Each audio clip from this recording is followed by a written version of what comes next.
commencé, vous vous souvenez, l'année dernière, on avait fait une conférence et une séquence sur ce qu'était la motivation. Et finalement, on était tous d'accord pour dire que ce soit en termes de relations entre nous, en termes de mission, il y avait des choses qui nous motivaient, des choses qui nous démotivaient. Et en fait, ce qui me fascine, mais réellement, c'est que j'ai reproduit le même schéma dans différentes organisations, j'ai fait des interviews de certaines personnes, et on dit tous la même chose. On dit tous que finalement, ce qui produit de l'engagement, c'est quand on a une relation de confiance avec les gens avec lesquels on travaille, quand on a des missions claires, quand on a des feedbacks de managers qui nous font vraiment sentir qu'on est important, qu'on travaille sur des projets intéressants. Mais par contre, ce que j'ai constaté aussi, c'est que ces gens-là disaient ça, mais qu'il y avait un écart souvent dans les sociétés dans lesquelles ils travaillent. Et ça m'a fait interroger, je me suis dit, mais en fait, je crois comprendre une explication possible. C'est que finalement, quand ça fonctionne, c'est assez difficile de changer. C'est assez difficile de se dire, j'accepte de remettre en cause ce que je faisais, et puis d'aller sur quelque chose où je ne sais pas ce qui va se passer. Ça va peut-être produire du moins bon. Et c'est un peu normal, et on le voit dans l'histoire, hein, quand l'Église a refusé les lois sur l'univers pendant des décennies, voire des siècles, c'est pas pour ça que c'était pas vrai. Mais on n'était pas prêt. Quand les grandes puissances européennes ont refusé la montée du nazisme dans l'entre-deux-guerres, alors que Winston Churchill l'avait annoncé dès le début des années 30, c'était fait, on l'avait moqué au Parlement anglais, alors il avait raison, mais parce qu'on n'est pas prêt en fait. Et quand on s'aperçoit que la physique quantique permet de répondre à des questions que la physique newtonienne ne pouvait même pas imaginer, on se dit quand on fait des choses nouvelles et qui marchent, ça produit vraiment du résultat différent. Et ce que je pense, c'est qu'en fait le changement intervient quand il est possible et pas quand il est nécessaire. Ça veut dire quoi? Ça veut dire que finalement il faut qu'il y ait une configuration, il faut qu'il y ait des signes positif qui fait qu'on va se dire oui, c'est le moment d'y aller. Et c'est pas quand c'est nécessaire. Il est souvent nécessaire de changer quelque chose, mais on ne le fait pas. Voilà. La deuxième chose, c'est que finalement, donc, je vais vous raconter une petite anecdote. Moi, j'ai travaillé chez Red Bull. Je fais ce métier depuis assez peu. Et en 2011, Red Bull m'a demandé de prendre la direction générale d'une filiale qui faisait 8 millions d'euros.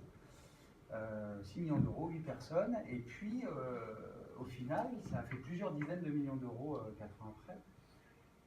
On était devenu la référence au sein de Red Bull pour tout ce qui était les problématiques de qualité produit, de sponsoring. On avait la délégation des équipes F1, des équipes du foot. Et surtout, j'avais des gens qui prenaient un peu la tronche et la patte quand ils venaient bosser au départ. Sur ces 8 personnes, il y en a 2, je m'en suis séparé, parce que c'est pas possible. Et puis ces autres étaient devenus finalement des ambassadeurs de la marque. Et on parlait en interne aux copains, et on a fini à 45 personnes. On a fini avec des gens qui travaillaient énormément, mais dans une bonne ambiance. Et puis un jour, on a eu une enquête de satisfaction. Et là, j'ai eu, sur 11 questions, sur 7 questions, j'étais au-dessus des meilleurs managers du monde au niveau Red Bull. Alors, je ne vous dis pas ça pour dire « Waouh, j'ai bien Fabrice ». Je vous dis ça par rapport à ce qui s'est passé après. C'est que j'ai été convoqué par Bertrand Bocquet, par Philippe Genève, qui m'ont dit « Est-ce que tu as menacé tes employés ?» C'est-à-dire que pendant 4 ans, je me suis battu pour monter une vision, je me suis battu pour inspirer les collaborateurs, et on a eu des résultats. On était devant Ferrari en termes de vente sur les grands prix, etc. Et tout d'un coup, j'ai en face de moi des gens qui ne sont pas prêts. Ils ne sont pas prêts à accepter qu'il y ait d'autres modes de management, qu'il y ait d'autres manières de faire qui puissent fonctionner. Mais j'ai compris aussi que j'avais une utilité, peut-être, à aller chercher. Donc j'ai dit à ma femme, chérie, je vais arrêter de travailler, je vais te remettre au travail. Et j'ai fait 4 ans de recherche en économie, dans la sociologie des organisations, en histoire, en psychologie de la motivation, pour essayer de voir ce que j'avais intuité finalement, et que j'avais expérimenté chez Renault grâce à un président, Michel Rousset, et puis chez Red Bull. Et ben, j'ai vu qu'il y avait des gens hyper sérieux en fait, qui avaient réfléchi à la question. Il y avait des prix Nobel d'économie comme Kahneman, il y avait des grands psychologues comme Desi Rayal, Frédéric Laloux, qui est un Français sur la sociologie des organisations. Et j'ai eu la chance d'échanger avec ces gens, j'ai eu la chance de collaborer avec certains d'entre eux, comme Isaac Gates. Et aujourd'hui, ce dont je m'aperçois, c'est que finalement, on se retrouve à la croisée des chemins. Il ne peut pas marcher, c'est dommage, parce que c'est pratique. Et en fait, ce que je vous disais, le changement n'intervient pas quand il est nécessaire, mais quand il est possible. Et aujourd'hui, comme moi j'étais super optimiste, je suis allé voir en fait les dirigeants que je connaissais. Dans Eureka, j'ai un système de management qui est génial, tu vas aimer. Et j'ai pris des plombs. Je ne peux pas dire autrement, je me suis fait vraiment ramasser à 3 niveaux. Le premier niveau, c'est mais pourquoi tu veux que je change, ça fonctionne. Alors moi je suis sur la performance depuis tout petit. Tu joues en D2, tu pourrais jouer en Champions League, mais tu continues. Ça ne me va pas, mais bon, c'est une résistance que je dois comprendre. 2, la vision de l'individu de certaines personnes qui disaient mais ils ne veulent pas travailler, ils ne sont pas engagés, regarde-les, etc. Ils sont intéressés que par le salaire. Alors pour moi, c'est pas ça, puisque je l'avais pendant 10 ans vécu autrement. Et puis la troisième, ça a été d'accord, je suis d'accord avec toi, c'est super ce que tu dis, mais prouve-moi que ça va mieux marcher, que ça va mieux fonctionner. Et ce qui est très difficile, parce que ce n'est pas les pratiques actuelles, c'est difficile de mesurer ça. Donc en fait, je me suis intéressé à la fois à construire l'approche d'un management efficace qui produit et de la réalisation et de la performance, et de voir finalement ce que font les modes de fonctionnement actuels et ce que ça génère.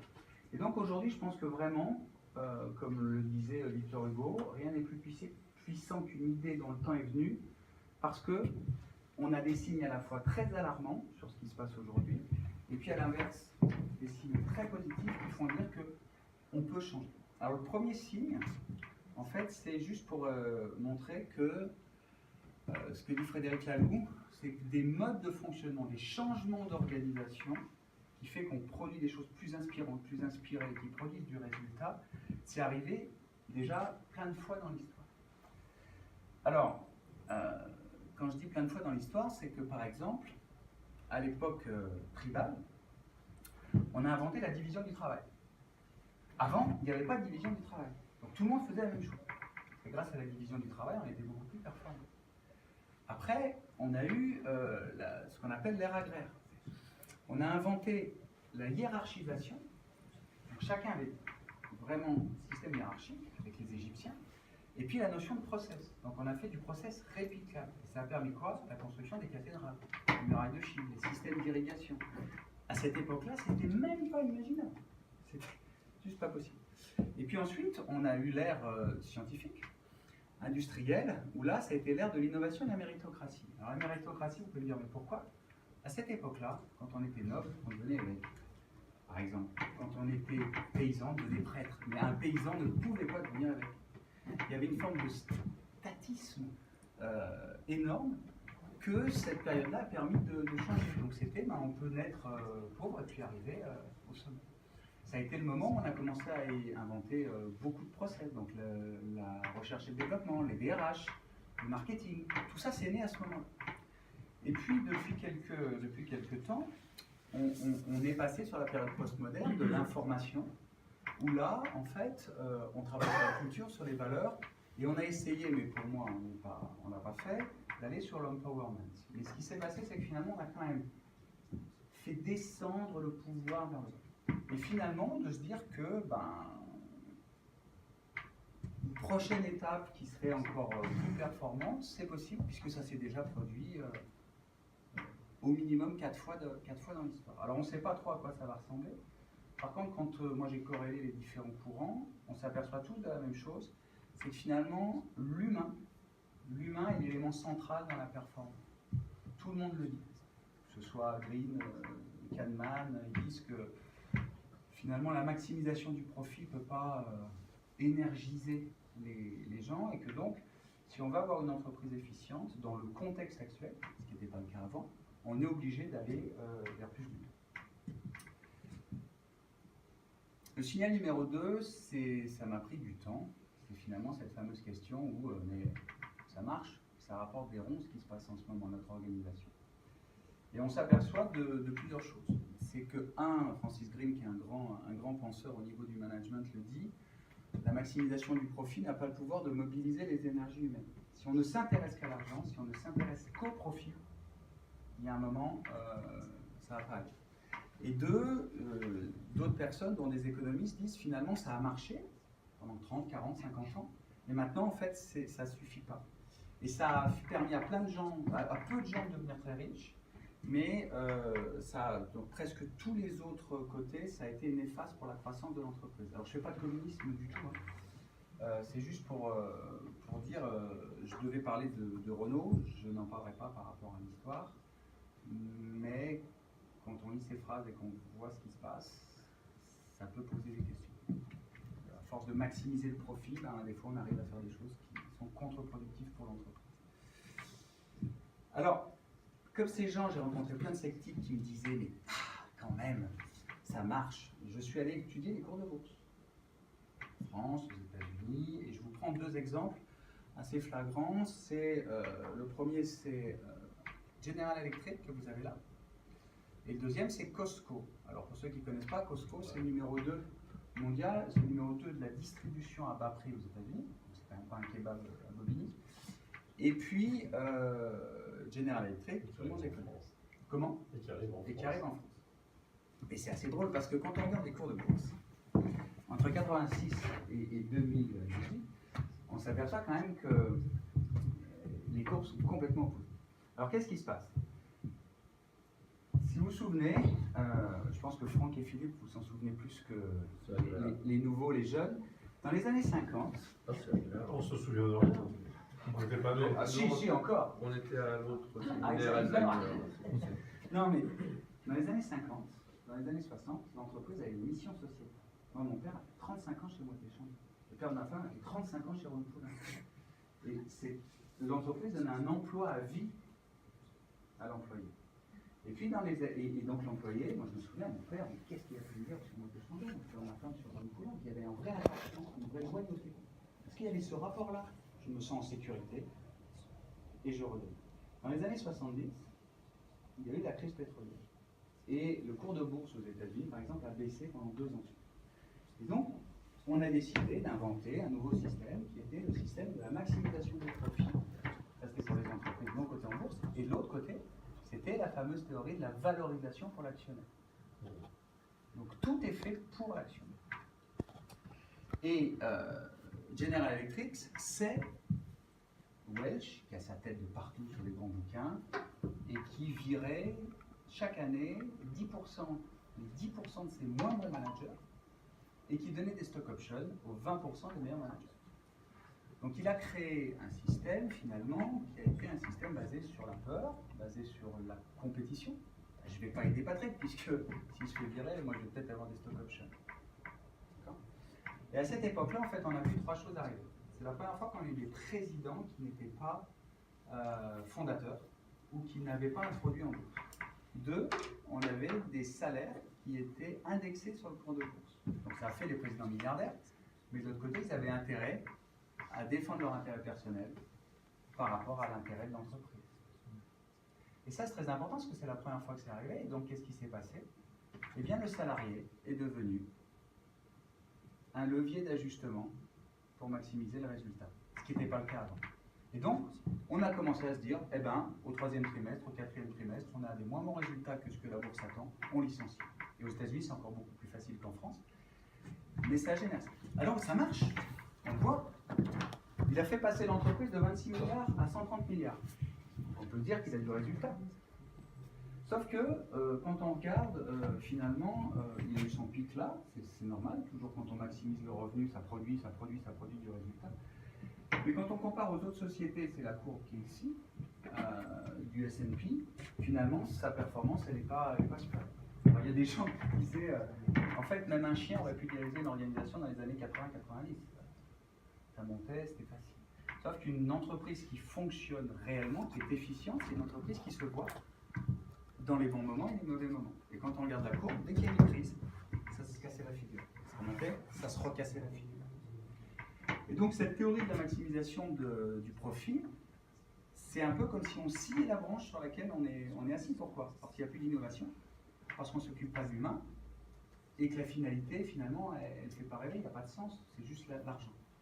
Donc les 3 piliers du développement et de la croissance d'une entreprise, qui sont le produit, qualité et innovation, finalité et humain, elles n'y sont pas.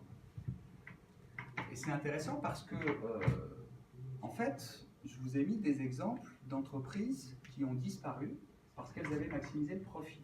Donc on ne parle pas de petites entreprises. Moi je me souviens d'Arthur Andersen, quand c'était quand même la référence, quand il disait un mot, tous les analystes financiers disaient waouh, quand Arthur Andersen dit quelque chose, c'est bon. Au milieu des années 80, ils ont changé complètement leur pratique et ils sont allés sur la réduction des coûts, maximisation du profit. Ils sont en 2013. En 2030. Ouais, Mais c'est pas une institution, c'est pas possible. Quand on prend des sociétés comme Nokia, comme Kodak, Patrick me disait vous prenez toujours Nokia, comme Kodak, des gens qui ont refusé l'innovation, des gens qui ont refusé ça, ils sont toujours allés pour plus d'argent pour l'actionnaire, et ils sont morts. Enron, on n'en parle même pas. Mais en fait, c'est juste pour vous dire que on parle de faillite, mais quand on prend, je ne sais pas si vous vous souvenez de l'affaire Deepwater de BP. C'est une des plus grosses crises écologiques. Alors, je m'en fiche, moi je suis un leader qui maximise le profit, donc je m'en fiche des poissons. Sauf qu'au final, ils avaient 1 million, ça leur coûtait 1 million par jour de retard. S'ils ne livraient pas le projet, c'était 1 million par jour de retard. C'est-à-dire, ils ont fait 760 infractions au code de la sécurité, pendant que les concurrents faisaient entre 18 et 20. Ils ont payé 25 milliards. Quand c'est arrivé, ils ont payé 25 milliards de dédommagement, ce qui correspond à 12 ans de retard de projet. L'action qui était à 57 €, si on parle vraiment argent, est passée à 20 €. Elle est remontée 4 ans après à 40 €. C'est-à-dire qu'en voulant donner plus d'argent aux actionnaires, en voulant maximiser le profit, ils ont fragilisé pendant 20 ans leur entreprise. Et encore une fois, je le dis bien, le but, c'est pas de dire on est l'abbé Pierre. C'est l'inverse. Et même des gens comme Welch ont dit que finalement cette théorie de la valeur pour l'actionnaire était la plus sotte idée du monde.